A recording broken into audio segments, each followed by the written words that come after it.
Stacey's boyfriend Robert had dark hair in books 76 and 99. Now in this book, he's a blonde. Maybe that's why he's so upset. Argofont Book Review, Argofont Book Review. This book was written by Suzanne Wein. Stacey isn't sure how to feel about her ex-boyfriend Robert. Stacey says he dumped her a while ago, and that's not at all how I would describe what happened. He cheated on Stacey with someone else. That's not the same as dumping her, and Stacey has every reason to avoid Robert for the rest of her life. Robert's younger sister confronts Stacey at the mall. She says Robert sits around and does nothing all day. She blames Stacey, which is unfair. If she thinks the breakup changed Robert, why blame Stacey instead of the new girl who forced the breakup?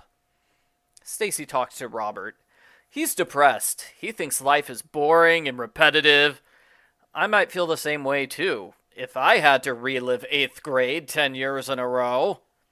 Stacey argues her regular babysitting jobs aren't repetitive, even though it's the same basic thing over and over. I've been doing the same sorts of things, but they're never exactly the same. The kids we sit for are always up to something new, and Christy is always hatching some new plan or other. Is it just me, or is the author complaining about the Babysitters Club books here? Who cares if the minor details are different? They're all the same, and I can't keep writing these books for years and years. Robert thinks life is as stupid and pointless as trying to breathe fresh life into an old, tired series by introducing a new main character in book 90.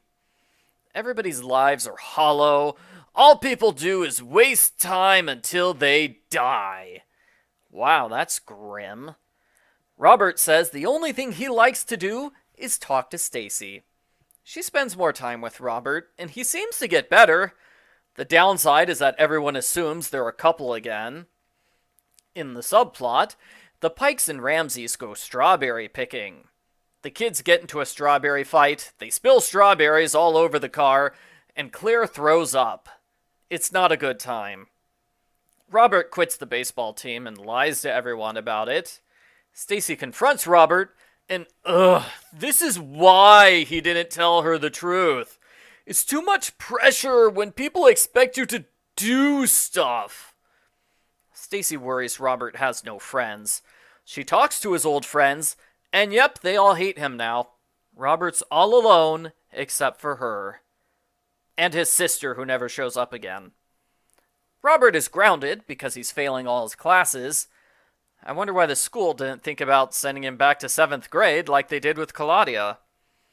Robert's parents insist on getting him a tutor. Stacey volunteers, and it quickly becomes obvious that a tutor is not necessary. Robert understands the material, he just can't bring himself to care about schoolwork. Like his math test. He got the first half of the questions right, and the second half he left blank. His parents and teachers should see this is a motivational problem, not an intellectual problem. But no, they insist on super intense tutoring with Stacey, to the point where it cuts into Stacey's own schoolwork. Robert admits he wants to rejoin the baseball team. Stacey forces him to ask the coach, and it works. He's back on the team, he's happy, everything's going great, until Robert ditches practice and gets kicked off the team. Robert! The Papadakises go berry picking.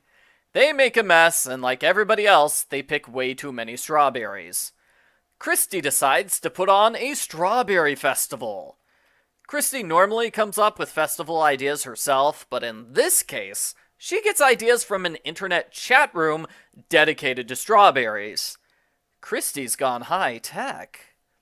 Stacey visits her boyfriend Ethan, and she listens to a radio talk show where you can get professional advice. Stacey calls in about Robert. The doctor talks for a bit about teenage depression and its causes. She correctly says Stacey needs to get an adult involved, instead of trying to help Robert all by herself. Robert doesn't go to school the next day. He claims he was sick, but he's clearly lying. When Stacey tells him he needs help, Robert gets mad and runs away from her. Stacey tells her mom, who agrees to help Robert tomorrow. Robert shows up at Stacey's house at 11 p.m. He's crying and scared because he doesn't know what's wrong with him. He says he does need help. Stacey's mom comes downstairs. I thought it was a little weird how Mom talks to Stacey, but not Robert. Mom said she was going to help Robert. She doesn't. She lets Robert call the baseball coach instead. That makes sense. Coach probably knows Robert better than his ex-girlfriend's mom, but it feels weird to me that Stacey gets her mom involved, only to have her mom not be involved.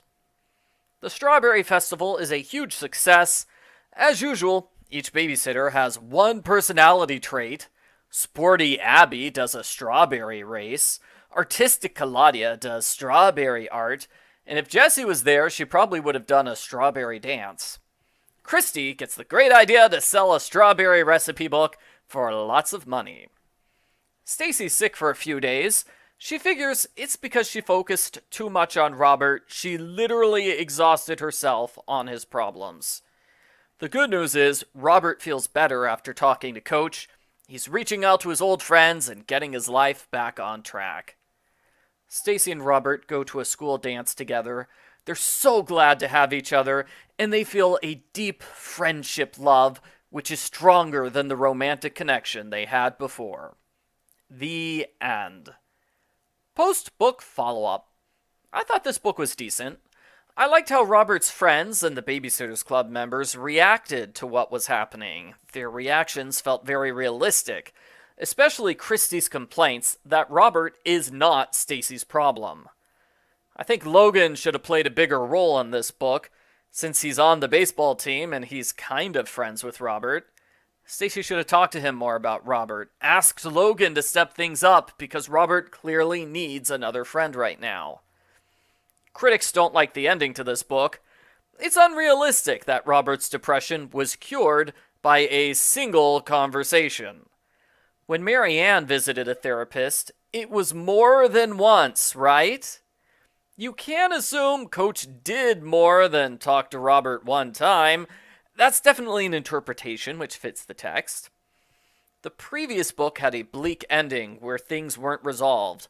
I wanted an easy, simplistic resolution in that story. I wish the two books could switch endings, so that one could be happier, and this one could emphasize that Robert still has a long way to go while addressing his depression. Overall, I thought this book was fine. It's certainly better than book 109, which was also about a girl trying to fix her depressed boyfriend. The lack of any romance between Stacey and Robert was an unexpected angle to the book, but I can't pretend this is a must-read book. It's not that good. If you skip it, you're not going to miss much. I give Babysitter's Club number 119, Stacey's Ex-Boyfriend, a 5 out of 10.